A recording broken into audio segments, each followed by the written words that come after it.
नमस्कार दोस्तों, मैं हूं अतुल सिंह। स्वागत है आपका नीति टॉक्स विद अतुल में। दोस्तों, आज हम बात करेंगे आपके और मेरे शहर के उस दुनिया की जिसे हम रोज जीते हैं लेकिन कभी समझने की कोशिश नहीं करते। जब आप सुबह उठते हैं और नल से पानी आता है, जब गली से कूड़ा उठाने वाली गाड़ी गुजरती है, जब रात को स्ट्रीट लाइट जलती है या जब आप बच्चों के साथ पार्क में घूमते हैं, इन सब के पीछे कौन है? ज़्यादातर लोग कहेंगे सरकार। लेकिन सवाल ये है कि कौन सी सरकार? क्या ये मुख्यमंत्री देते हैं या प्रधानमंत्री से आता है पैसा? असल में दोस्तों, ये सब कुछ आपके नगर निगम यानी म्यूनिसिपल कॉरपोरेशन से जुड़ा हुआ है और यही हमारे देश के शहरों की असली हार्ट बीट है। लेकिन दिक्कत ये है कि हमारे नगर निगमों की फाइनेंशियल हालत बहुत ही खराब है। उनके पास पैसा कम है, खर्च ज़्यादा है और ऊपर से वो स्टेट और सेंट्रल गवर्नमेंट्स पर डिपेंड है। आज मैं आपको एक पूरा सफ़र कराऊंगा जहां हम जानेंगे कि नगर निगम कमाते कैसे हैं, खर्च कहां करते हैं, क्यों आधे से ज़्यादा डेफिसिट में रहते हैं और कैसे इन्हें फाइनेंशियली स्ट्रांग बनाया जा सकता है। भारत तेज़ी से अर्बनाइज हो रहा है। 2035 तक यानी आज से सिर्फ 10 साल बाद भारत की 43% आबादी शहरों में रह रही होगी। इसका मतलब है करोड़ों नए घर, लाखों किलोमीटर नई सड़कें, लाखों टन रोजाना कचरा और हर दिन बढ़ती पानी बिजली की डिमांड। कोविड-19 ने हमें दिखाया कि शहरों का हेल्थ सिस्टम कितना कमजोर है। साथ ही क्लाइमेट चेंज जैसे फ्लड्स, साइक्लोन्स, हीट वेव्स ने हमें समझा दिया कि प्लानिंग भी कितनी अधूरी है। तो सवाल ये है, इस सबको मैनेज करने का पैसा आएगा कहाँ से? और यही है नगर निगम की असली कहानी। भारत में 22 राज्यों के 166 नगर निगमों का डेटा स्टडी हुआ है 3 सालों का, 2019 से 2022 तक। ये 166 नगर निगम भारत की अर्बन आबादी का लगभग 32% कवर करते हैं। अब इनमें 121 छोटे नगर निगम हैं जिनकी आबादी 10 लाख से कम है और 45 बड़े नगर निगम जिनकी आबादी 10 लाख से ऊपर। इन दोनों की दुनिया बहुत अलग है। छोटे नगर निगम अपनी कमाई पर कम और स्टेट और सेंट्रल ट्रांसफर पर ज़्यादा डिपेंडेंट है। बड़े नगर निगम कंपेरेटिवली अपने पैरों पर खड़े हैं। मान लीजिए, एक तरफ दिल्ली, मुंबई, बेंगलुरु जैसे बड़े नगर निगम हैं जिनका सालाना बजट हजारों करोड़ों का है। दूसरी तरफ आपका छोटा शहर जहां नगर निगम मुश्किलों से सैलरीज एंड बेसिक सर्विसेज चला पाते हैं। दोनों को सड़क भी बनानी है, कूड़ा भी उठाना है, पानी भी पहुंचाना है, लेकिन दोनों की ताकत जमीन आसमान का फर्क। अब आते हैं असली सवाल पर, पैसा आता कहां से है? 3 बड़े सोर्स होते हैं।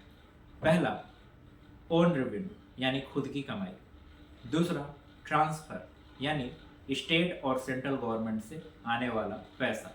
और तीसरा, बोरोइंग यानी लोन और म्युनिसिपल बॉन्ड। सबसे पहले ओन रेवेन्यू की बात करें तो इसमें सबसे बड़ा हिस्सा आता है प्रॉपर्टी टैक्स। भारत में म्यूनिसिपल कॉरपोरेशंस के ओन टैक्स रेवेन्यू का लगभग 70% सिर्फ प्रॉपर्टी टैक्स से आता है। बाकी कुछ छोटे छोटे टैक्सेस होते हैं जैसे water tax, profession tax, advertisement tax, non tax income में आता है, fees, fines, user charges, rental income. लेकिन यही सबसे बड़ी समस्या है। स्मॉलर नगर निगम अपनी रेवेन्यू एक्सपेंडिचर का सिर्फ 37 से 42% ही खुद के रेवेन्यू से मैनेज कर पाता है।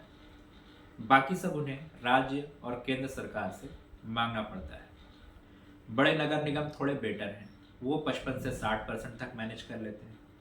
तो इसका मतलब साफ है, छोटे नगर निगम अपने पैरों पर खड़े ही नहीं हो पा रहे। वो पूरी तरह से ग्रांट्स और ट्रांसफर्स पर डिपेंडेंट होते हैं और डिपेंडेंसी का मतलब है ऑटोनोमी की कमी।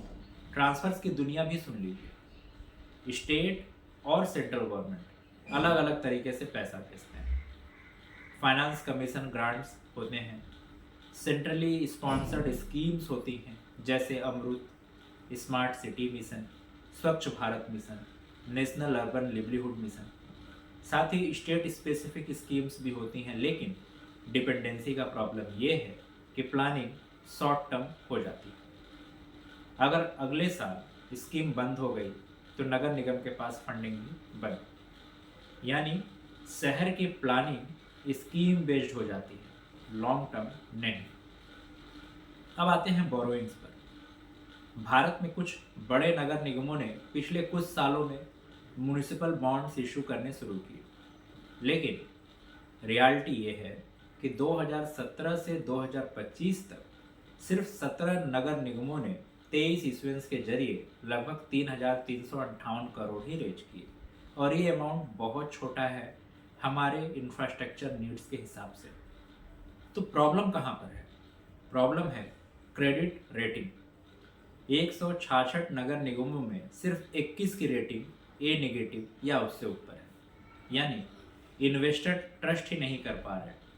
अब बात करते हैं खर्चों की। रेवेन्यू एक्सपेंडिचर यानी ये रेकरिंग खर्चे हैं, जैसे 2019 से 2022 तक रेवेन्यू एक्सपेंडिचर 8.4% CAGR से बढ़ा है। इसमें क्या ब्रेकडाउन होना चाहिए? जैसे सैलरीज, पेंशन्स और बेनिफिट्स 35 से 37%, ऑपरेशंस एंड मेंटेनेंस 24 से 25, साथ ही डिप्रिसिएशन 18 से 20, यानी 75 से 80% खर्चे इन 3 कैटेगरी में ही खप जाते हैं।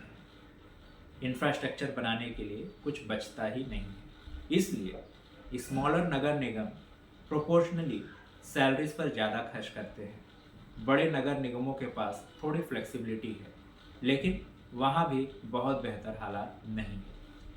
अब अगर कैपिटल एक्सपेंडिचर की बात करें तो ये वो पैसा है जो लॉन्ग टर्म इंफ्रास्ट्रक्चर प्रोजेक्ट्स पर लगता है, जैसे सड़कें, पुल, पानी की पाइपलाइन, सीवेज सिस्टम। यहाँ पैटर्न्स इंटरेस्टिंग है। बड़े नगर निगम मल्टी ईयर प्रोजेक्ट्स लेते हैं, जैसे metro lines, flyovers, sewerage plants, इसलिए उनके अकाउंट्स में वर्क इन प्रोग्रेस ज़्यादा होता है।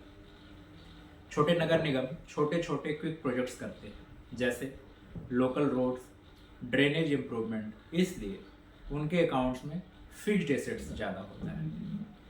अब दोस्तों फिजिकल हेल्थ की हालत अगर देखें तो 166 नगर निगमों में आधे से ज़्यादा रेवेन्यू डेफिसिट में है। 2019-20 में कुल घाटा था 3,927 करोड़। 2021-22 में यह घट कर हो गया 569 करोड़।